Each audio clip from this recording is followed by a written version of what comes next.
All right, so today we are jumping into a deep dive on Codex. This is a project that just popped up on the radar with some massive funding. Our mission here is to figure out what it is, who's behind it, and, how you can get involved in their airdrop if you're interested. Well, the first thing that tells you almost the whole story is the money. Codex has raised a staggering $15.80 million. And that's not just a little bit of seed money.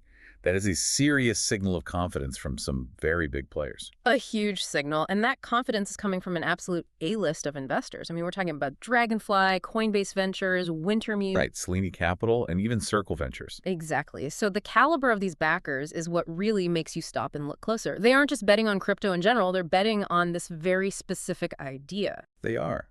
And the project's tagline really says it all: the native chain for all stable coins. So they're not trying to be the next big general-purpose blockchain. They're building something hyper-focused. Just simple, fast, and cheap stablecoin payments, cross-border transfers, and those fiat-to-crypto on-ramps. Okay, so heavy funding, very specific focus. But despite all that, the sources note the community is still pretty small, only about 52K followers on X. Yeah, which tells me we're still in the early days. It's a good sign they're building. So for anyone wanting to get in now, there are a few specific steps. Hurdles, I'd almost call them. What's the first one? Well, you sign up with a wallet, like MetaMask or this thing they call an exasocial profile. But here's the really crucial part. You have to connect all your social accounts first. You do that in the profile social section before you do anything else. So they're basically scoring your entire online identity before you even get to the front door.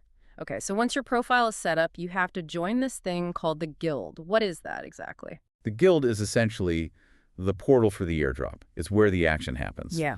And getting in depends on that profile you just built. Once you're in, there are two main tasks. The first one is pretty standard.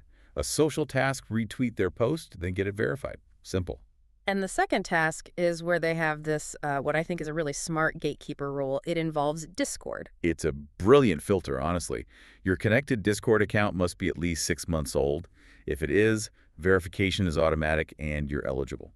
This one rule is clearly designed to just wipe out bots and, airdrop farmers. They want real long-term users from day one. That 6-month requirement is a huge tell. It shows they're prioritizing quality. It just stops those quick churn accounts dead in their tracks. And what about for developers? I saw there's an optional path for them too, correct? That's right.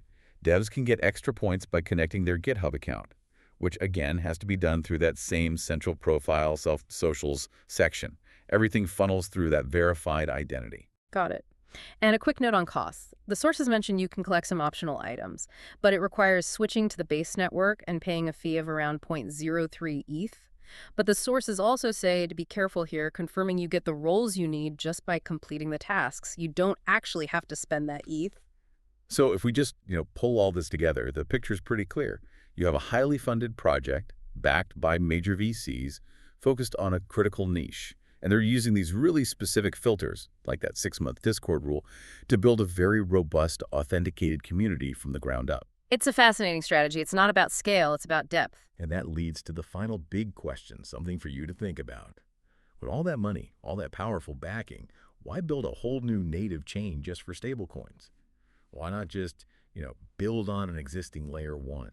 The decision to build something so specialized suggests the big money believes that real efficiency for cross-border payments requires its own dedicated, hyper-optimized infrastructure, a completely separate system from the chains we use for everything else. It's a huge bet on how the future of digital finance is going to be structured.